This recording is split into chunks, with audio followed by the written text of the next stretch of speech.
And good morning, ladies and gentlemen. Welcome to Ask the Theologian. I'm Dr. Randy White, and I'm excited that you are here today because we've got a wonderful guest today, Boaz Shalgi, as we've been promising, and we're going to talk about elections in Israel. We're going to be talking about modern events in Israel. We're going to be talking about traveling to Israel. We're going to be talking about your questions about Israel that you have, and we're excited to see some of these questions already coming in. But wherever you are coming from, you will be able to talk in just a moment to Boaz Shalgi live from Galilee, and it will be an exciting time. So go ahead and click the share button and tell all your friends to come and join. If they join live, they can ask a question. If they join us later, then of course they can listen to all the questions. And let me just give a little bit of programming note. First of all, this is Wednesday, but due to local programming in Taos, New Mexico, we are not having our Wednesday night broadcast in which I'm teaching about the parables of Jesus tonight only. We'll be back tomorrow for Ask the Theologian, and we will be back tomorrow night for our 2 Corinthians study, but no study tonight only. And with that, always a blessing to be able to visit with my good friend, Boaz Shalgi, who lives in Galilee. He, as you know, is the best tour guide in the world, and he's the guy that I go to for Hebrew questions, for Hebrew scripture questions, for history questions, for theology questions that relate to Judaism. He's right on almost everything, wrong on a few things. We'll see if we can catch him wrong on something today and see what we can do here. But Boaz Shalgi, welcome to our program today. Thank you very much. It's always my pleasure, my honor, Randy, to be with you. Can you hear me? There, now I go. I can hear you now. Okay, so it's always my pleasure and my honor to be with you, to see your smiling face. And so, good.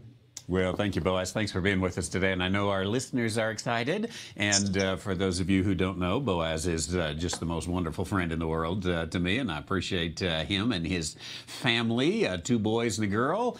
And Boaz is 7th generation Israeli. And so he knows all about it. And today we're going to get some questions from him. But I do want to start out talking about politics because we hear about it on the news, and we just wonder, Boaz, what is happening there in Israel. And of course, as we hear it, Benjamin Netanyahu is the greatest thing since sliced bread and has been a great thing for Israel, but it looks like he has not been able to form a government. I tell you what, if you can, just back up a little bit. I know you're not a professor of politics, but back up just a little bit and help those of us, especially who are Americans, who have no clue how a parliamentary system works. And do you vote for the prime minister directly? Do you vote for a party? We have 2 parties, and it's fairly simple. We know who we're voting for. So just beyond Netanyahu, how does the whole political system work there? First of all, I'm glad to announce that this is the first time in my life that your question is going to be longer than my answer. Listen, you're right. The system of voting, electing in Israel is different. In America, you have 2 people, 2 parties that you vote for, and it's very simple. In Israel, we have about 20, sometimes even 25 or 30 different parties, and we don't vote directly for the prime minister. We vote for a certain party. So what happens when the elections are over, the party that got more votes than any other party, the president will give them the opportunity to form the government. They're going to need at least 61 members because we have 120 parliament members. So in order to have a majority, it's got to be at least 61, although they always aspire for more, because if you have 61, it's pretty fragile. You want to have 65, 70 to be solid. So what happened now is that Netanyahu got 35 votes. He needed 25 or 26 more, but he wasn't able to get that primarily because of one guy whose name is Lieberman. And Lieberman said, I'm not going to join you unless all my requests will be fulfilled. In other words, he was trying to blackmail Netanyahu, but it was to a point where Netanyahu was not able to agree to all these terms. And after the 45 days that he had to form the government, he came back to the president and said, I wasn't able to do that. So what's going to happen now, we're going to have a temporary government until September, and then in September, we're going to go for elections again. Netanyahu not gaining enough for a majority or being able to put together a coalition. There's this election coming up, and we had a little bit of audio difficulty there we're working on here, but there was an election coming up. Or there is an election coming up. I believe it's in September, right? And with that, yes. Then, what does it look like? Netanyahu's party will gain enough to try again to put together a government, or what are you expecting here? This is a question that even the best minds and the best professionals cannot answer, mainly because of one thing. And that one thing is that Netanyahu, don't forget, is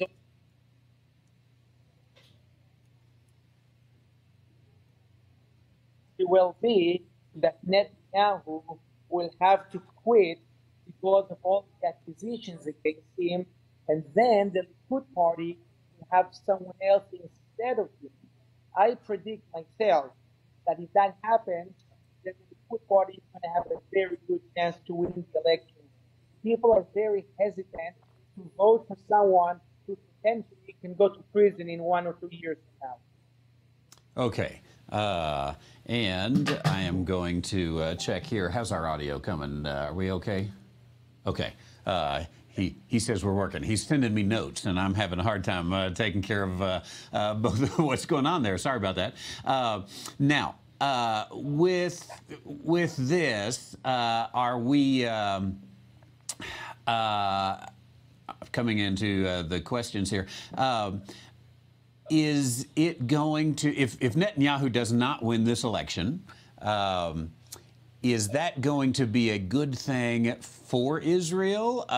Is that a bad thing for Israel? Do we need to hide under the bed if Netanyahu's not elected? Again, for most American conservative Christians, we've been thrilled with Netanyahu. There have been a number of times we would have elected him as our own president if we could have done so. So it seems like, you know, this is the end of the world. What's going to happen? Do you think that that Israel is in grave danger if Netanyahu is not elected, or is it actually a good thing if Netanyahu's not elected? Okay, so I think that it's going to be a good thing if Netanyahu is not going to be reelected. Can you hear me? Can you hear me? Okay, so I think it's going to be a good thing if he's not going to be reelected. And the reason is not because he's bad. He's been very good for Israel, but he started as a prime minister in 1996. That is 23 years ago. And he was on and off the prime minister of Israel.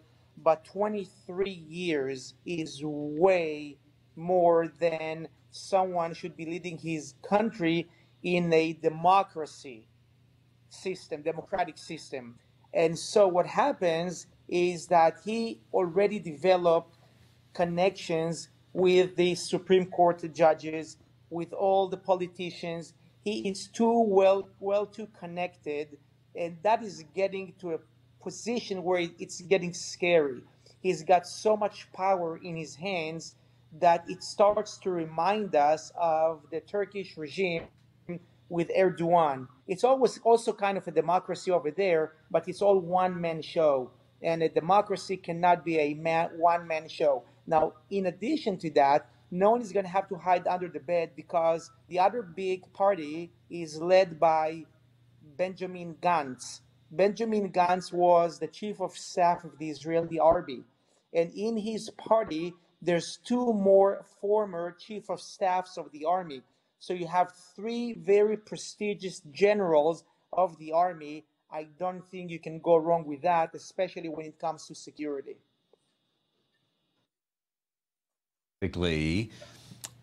Do you think that after or the way it looks like now in the elections, and obviously in Israel it's just like the United States, anything could happen between now and then, but the way it looks like in these elections that there is a good chance that Israel is going to make, as a nation, they're going to make a good decision, not go back into liberalism or the continual land for peace issues and those other things that Israel has struggled with in the past? Am I right there?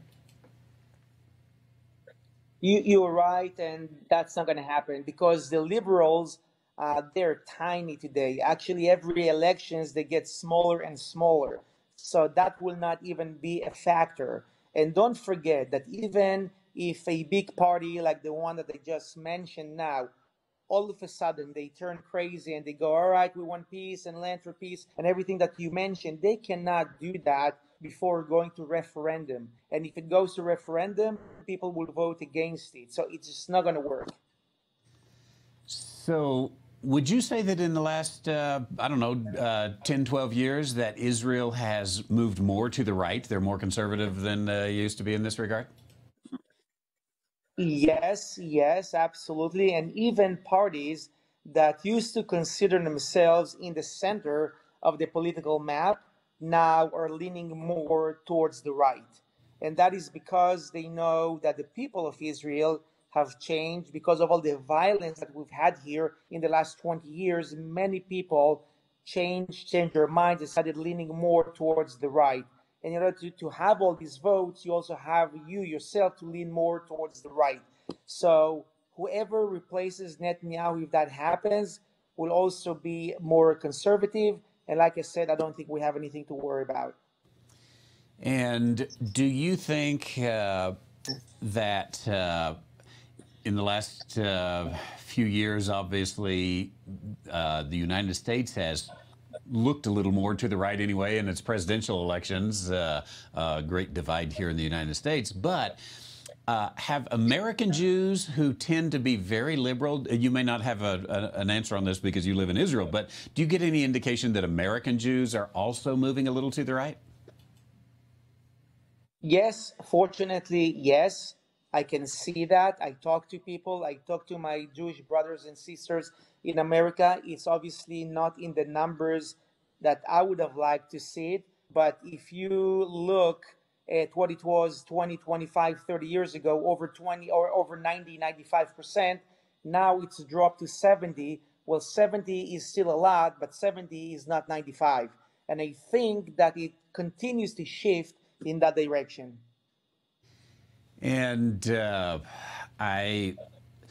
it's obvious to us here for our administration anyway, with the things that Donald Trump has done with the embassy, for example, and the recognition of the Golan Heights, which is like recognizing, that you have a nose on your face. But would you say that from an Israeli perspective, are U.S. relations better? Are Israeli relations better with the United States? Is that an obvious one that comes up? Do Israelis feel good about the United States? This is a question that comes in from Curtis in Wisconsin. As we see it, Americans are growing in their love for Israel. The administration certainly is very much expressing a love for Israel. How is it on your end? Do Israelis appreciate the moves that Donald Trump has made?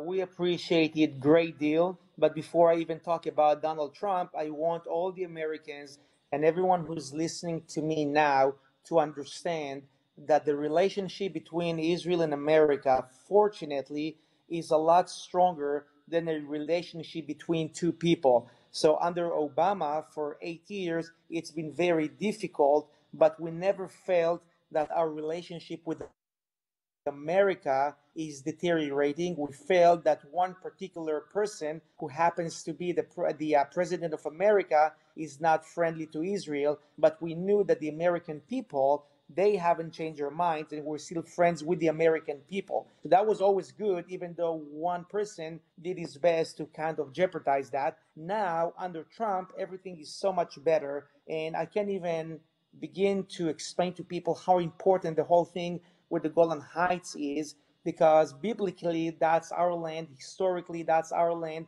And people all over the world go, you have to give it away to your enemies. And even Israelis were hesitant about living up on the Golan Heights because they were afraid to leave their home, to lose their homes one day with different agreements. And now Donald Trump comes and says, no, this is Israel. This is a legitimate part of Israel. This is not to be negotiated. That is huge. But I also see the other aspect of it. I see what Donald Trump did as something that also blesses America, because, you know, I will bless those who bless you and I will curse those who curse you. And if God forbids, you would have had someone like Obama to continue 8 more years, which would have brought that to 16 years, bad things would have happened to America for cursing Israel for so many years, even though, as I said a few minutes ago, it's not the American people cursing Israel, but it's the American administration doing that.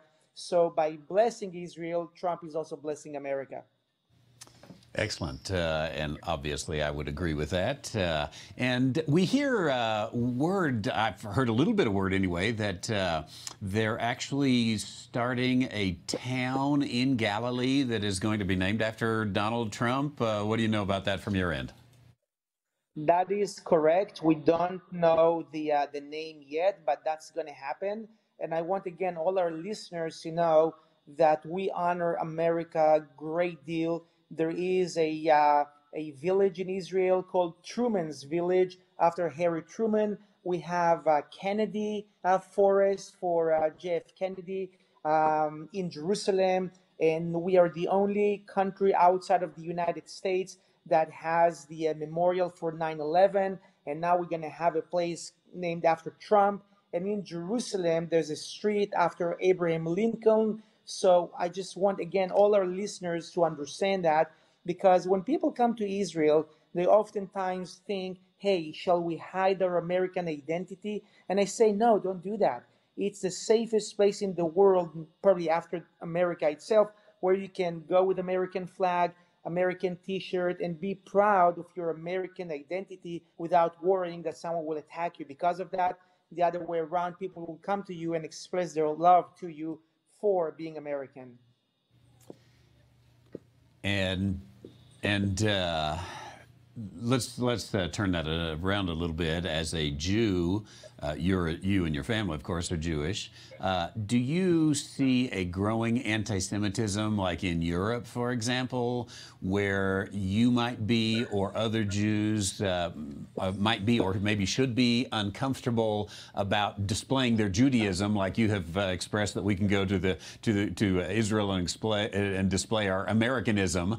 Is it beginning to get a dangerous thing in say France or Germany or some of these places to be outwardly Jewish? Yes, I will just correct you on one word. It's not beginning to be uncomfortable. It's continuing to be uncomfortable, because that started already a few years ago.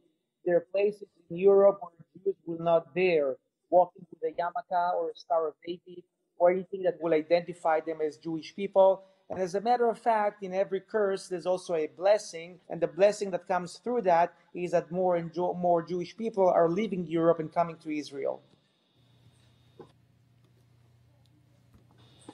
And I am going to take some questions from our audience now. And those of you who are listening, you're listening to Boaz Shalgi in Galilee, and he is seventh generation Israeli, Jewish actually, because his family would predate, obviously, the Jewish state of Israel.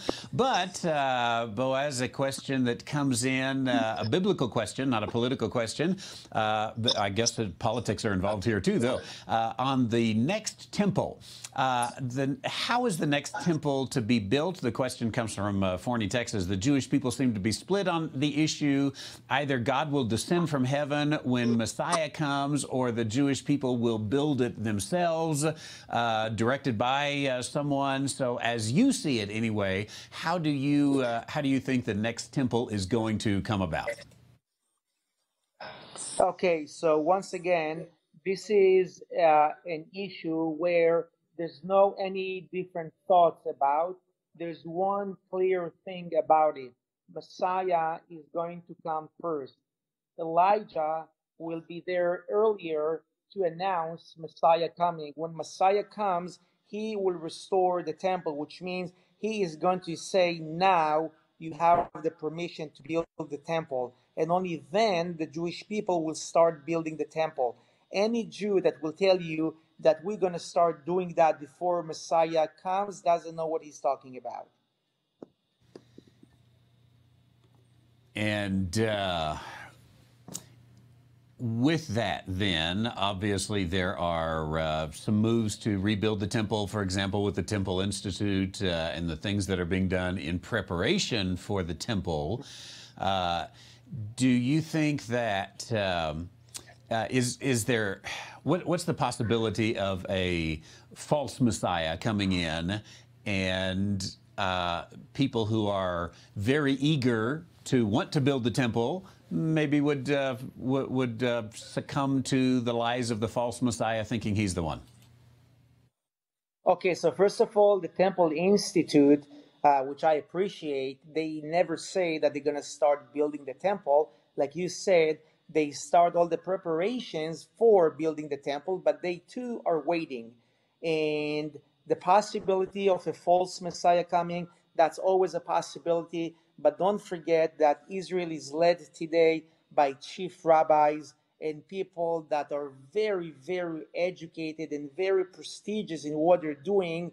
And so I don't think that today, under all this rabbinic leadership that we have, a false Messiah can present himself, and surely not for a long time. That's what we believe.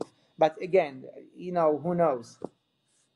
And related to that question, we have a question that comes in on Facebook. And this particular question is, let me see where this comes from. Let's see. This one comes from Colorado, this question. Would the Jews ever accept a non-Jew as their Messiah? There's some Christian teaching that's been going around about this particular issue. So, obviously he would be a false Messiah. Is there a possibility that the Jewish people today might accept a non-Jew as their Messiah? Absolutely not. And I hope that the one who asked this question is not referring to Jesus, because obviously Jesus is Jewish. So I hope that person understands that if Jesus is coming, he's not a non-Jewish Messiah. He will be a Jewish Messiah. But let's say if it's going to be, someone who was never Jewish, who doesn't have any Jewish roots in him, then that person cannot possibly be the Messiah. But I want to emphasize that if Jesus is coming, he is Jewish and he can obviously be the Messiah. And that question, by the way, just to give a little background, is not actually about Jesus. There are those who teach that in Christian theology, the Antichrist, which comes as a false Jewish Messiah, will actually be Muslim. And we had a conversation about this in our program just yesterday, I believe it was. I don't accept that understanding or that theology, and so that's a little bit where that would come from. But while we've got that, and you've got that up, let me ask another question, and that is there an outright Among the Jewish people today, and I don't suppose you can speak on behalf of everybody, but you know kind of the census of everyone. Among the Jewish people today, is there an outright rejection that Jesus absolutely cannot be the Messiah? Or what's the Jewish opinion about Jesus? The Muslims would say, for example, he was a great teacher, but another prophet came who's better than him. Is there, if that doesn't put you on the spot too much, is there a consensus Jewish understanding on that, or wherever you have two Jews, you have three opinions? What's the issue there? No. You have to understand that according to our faith through Judaism, we at this point we do not know who the Messiah is. We know that he is from the going to be from the house of David, and if Jesus is coming, that's what I always say. Clearly, he is the Messiah. I cannot say Jesus cannot be the Messiah. I cannot say that. The big difference between me and you is both of us are waiting for Messiah to come. And while I'm expecting the Messiah to come to see who that is, you say to me, well, I'm waiting too, only that I already know who that is. But when both of us will see Messiah coming, you and I will not argue about him, no matter who that is. And if that's Jesus coming, then clearly he is the Messiah, and no Jew will argue with that. Excellent. Let's go back to anti-Semitism. In Europe, of course, it is there. And it has been down all through the history. You might even want to take a moment to talk about how your family ended up in Israel from Spain. So nothing new about anti-Semitism. Do you have any thoughts about what is the cause of anti-Semitism, or why has the world always hated the Jewish nation, even though the Jewish nation or the Jewish people have always been such a tiny sliver of humanity? Why are they so hated? This is a question that I would be glad if we have a program just about that one day, so we can talk for an hour or 2 hours just about that. But we don't have this time today, so I will say this. I will make a long story short. The first people that converted to Christianity were pagan people, pagan Romans. So what happens with them is that one day they're pagans, they worship idols and all that, and the next day they're Christians who believe in Christ. But they were very uneducated people. The fact that they're now Christians doesn't make them educated. And all they know in their narrow minds is that, well, the Jewish people sent Jesus to the cross. The Jewish people killed God. They killed our God. And therefore, we should hate them, persecute them, and kill them. Back then, they did not understand theology. They didn't understand that man cannot kill God. God can be killed if God lays himself willingly on the cross. And Jesus was supposed to do that in order to raise from the dead and declare himself Messiah. Otherwise, you, your audience, and myself wouldn't have had this conversation now, because you wouldn't be a Christian. So all of that happens with the resurrection. I always say, if I had to summarize Christianity into one word, the word would be the resurrection. And so here are people that instead of saying, hey, our God displayed to us his power, he came back from the dead, instead of doing that, they went and blamed those who sent him to the cross, which to begin with was a divine plan. So that is how it started. And that is how the church started to persecute Jews for killing Christ. Only hundreds and hundreds of years later, when Christians became more educated, when Christians started to understand their own theology, when Christians started to understand that Jesus died because he wanted to die, then everything started to change. But unfortunately, there's still people today that didn't even understand the fact that Jesus was Jewish, and they still hate the Jews for something that happened 2,000 years ago, and they're not even sure what that was.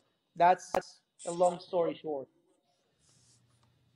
And I don't think I could have said that better myself, by the way, that I think early on in Christianity, with the rise of the Catholic Church, when the Catholic Church began to say, we are the new Israel, we are the kingdom of God, that required them to come up with some twisted theology, and rather than rightly divide the word of truth, they mixed all these things together, and the church became Israel, and Israel became the church. And so there was no real Israel out there, and it went downhill from there. Thanks for that question. And do another question about anti-Semitism that comes in. Does Israel have a concern about any kind of rise of anti-Semitism in America, which typically the United States has certainly had some anti-Semitism, but not near like what you have seen down through the ages in Europe?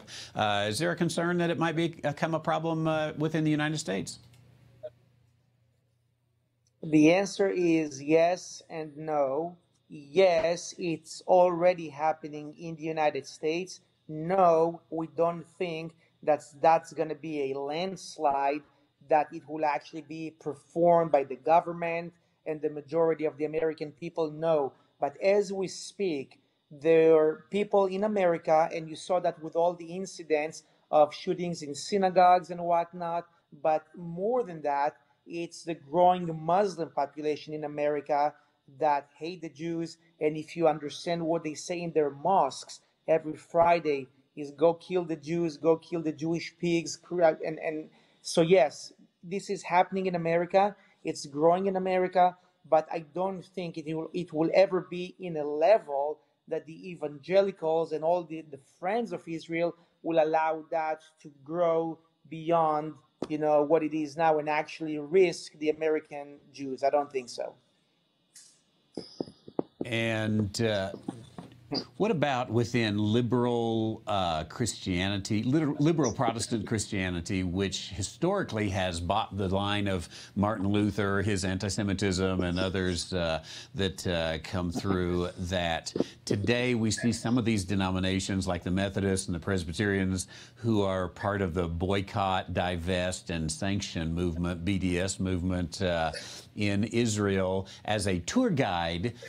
Do you see much of, perhaps your customers are not those individuals, but do you see, can you as a Jewish tour guide businessman see a difference between, there are some Christians that come with kind of a pro-Palestinian, anti-Israel perspective, and others that come with a very strong Israel perspective? Can you see that, sense that? Is that on the surface? What do you think about all that?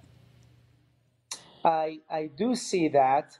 Those that are more anti-Israel are usually not on my tours for obvious reasons. They know and they select who they want to go with. So many of them go with Arab companies. And I can tell you that I know personally some of the Arab guides who are so anti-Semitic that I can only imagine the poison that they inject into the tourists for 1 week or 10 days.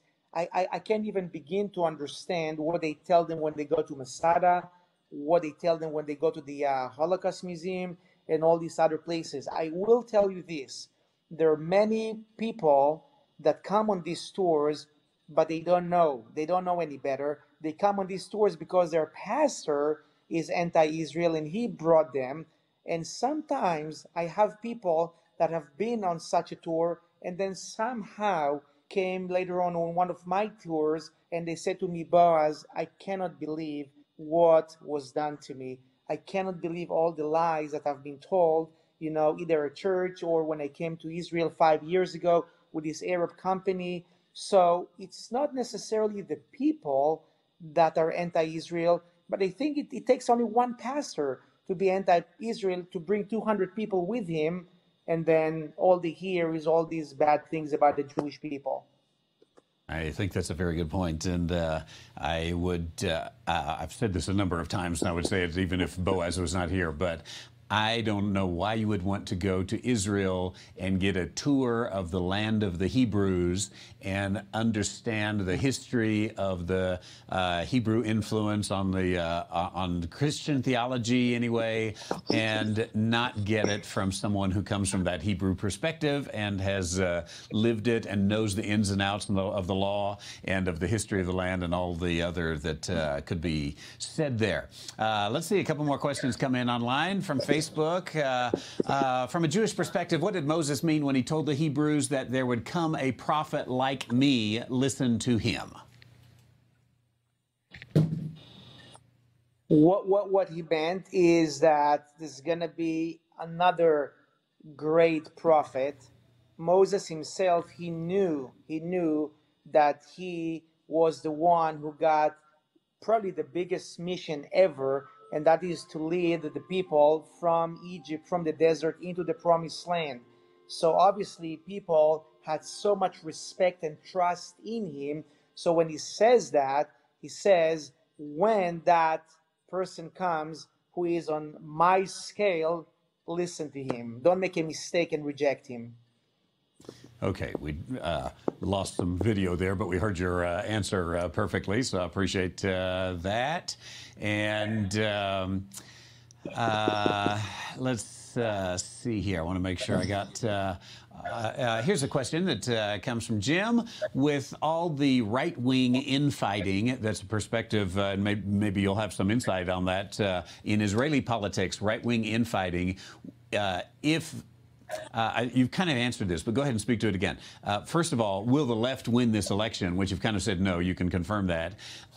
Is there any chance of the two-state solution of land for peace? Is there any chance of that coming back to us? No and no. The left wing cannot possibly win because out of the 120 parliament members, they have about 30. So they're not there, they're not even close.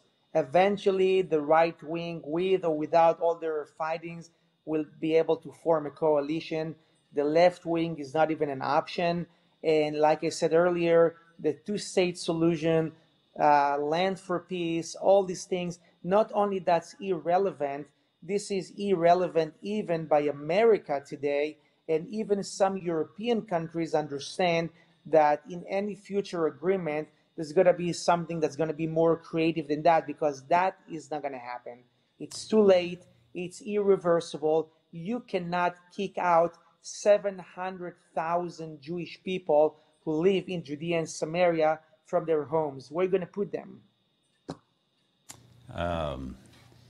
They could come across the southern border of the United States. We can take as many as...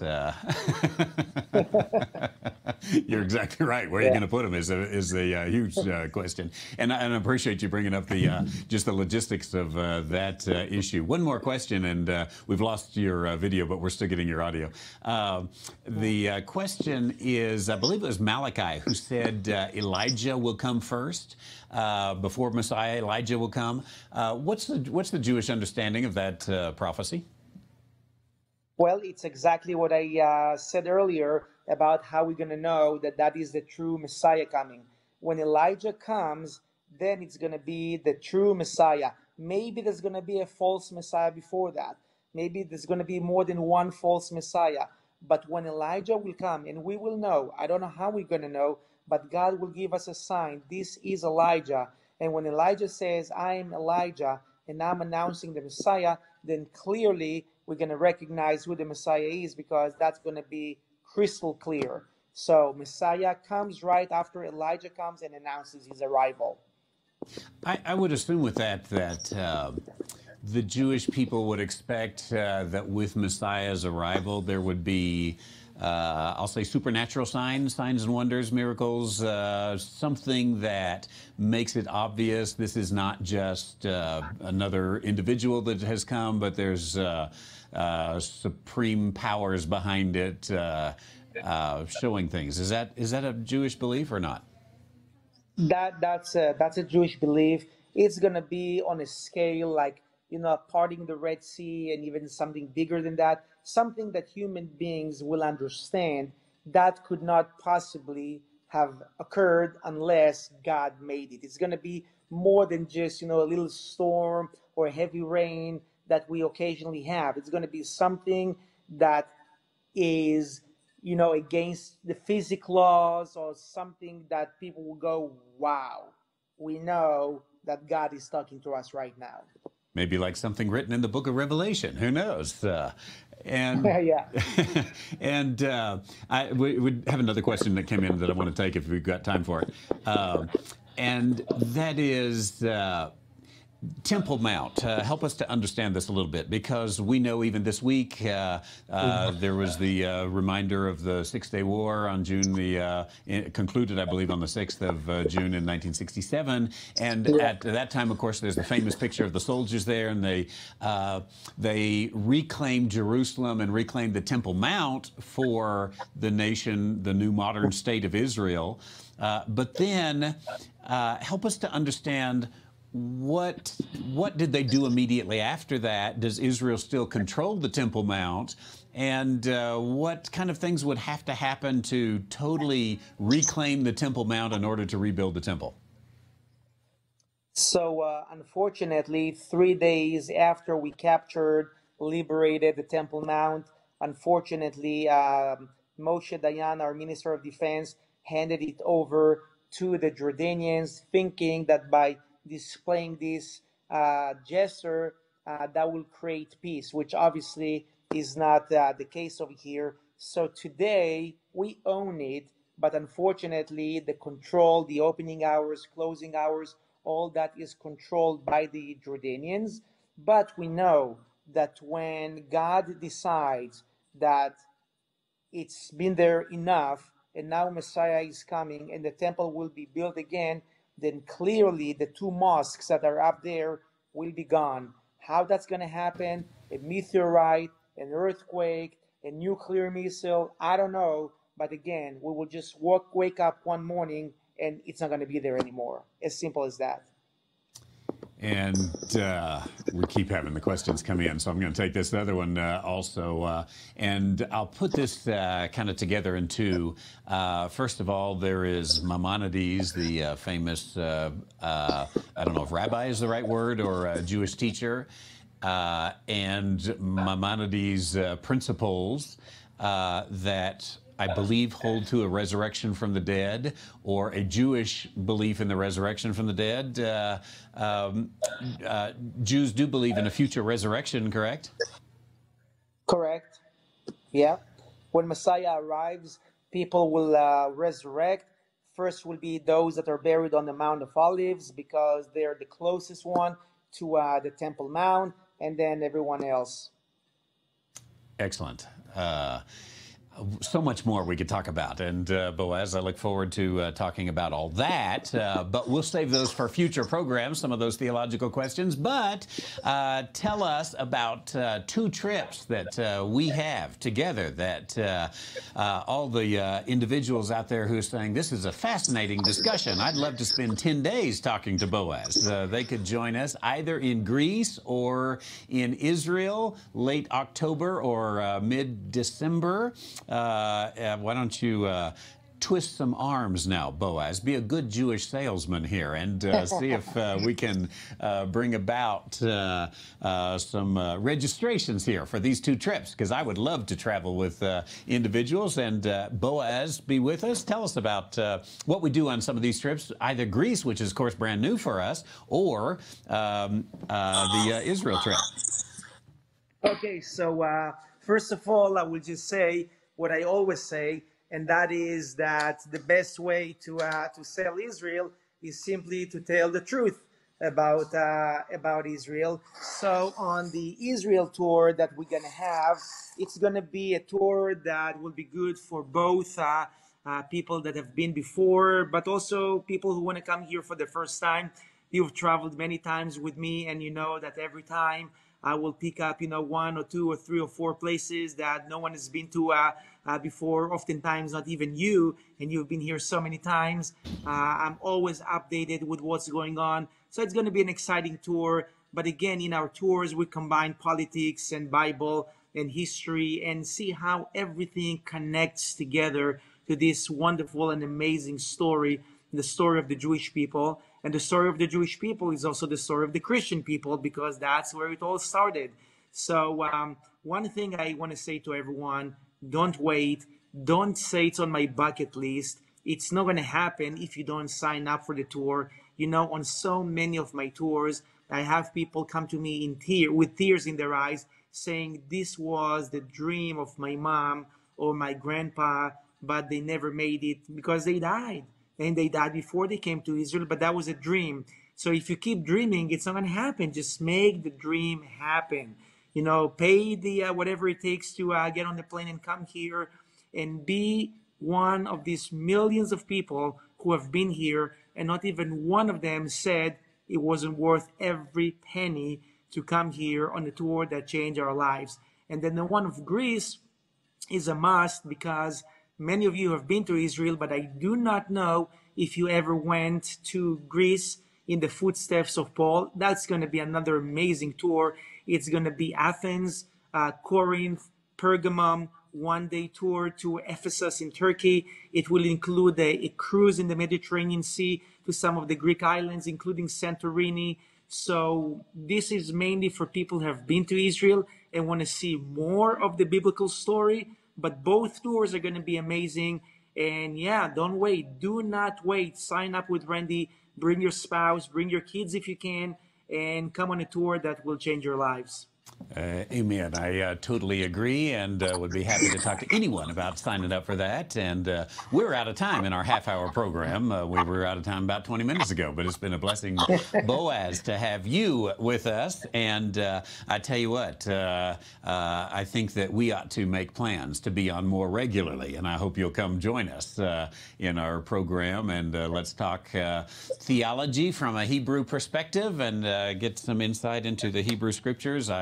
Once again, for our audience, we'll let you know that Boaz is not only a dear, dear friend, but he is he's the one that the theologian calls when I've got a theological question, especially as it relates to the Hebrew Scriptures, because who better than someone who's got all of that Jewish background and history and understanding to say, what does this mean?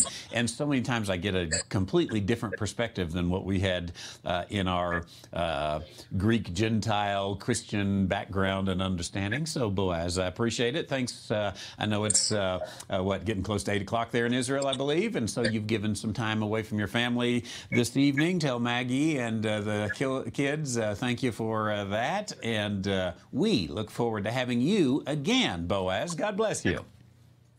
Thank you so much, and God bless from Galilee. Amen. And we look forward to being there in Galilee with you. And today you all have been listening to Ask the Theologian with our guest speaker, Boaz Shalgi from Israel. He is our tour guide. I hope you'll sign up for those tours and just get all the insight that you can there. And you can follow Boaz on Facebook as well, and find him through my page, or help us or contact us. We'll get you in touch with him. That Israel tour in December, that Greece tour, Greece, Ephesus, Greek islands. It's got a cruise involved. It's got Corinth, Thessaloniki, Athens, Pergamum. It's got so much great stuff in it. So sign up for those, or call me today and let's get some insight there, or help you with those. I appreciate all of the questions that have come in today. We'll be back tomorrow morning live on Ask the Theologian, and we'll look forward to seeing you. Until then, I hope you'll rightly divide the word of truth. God bless you.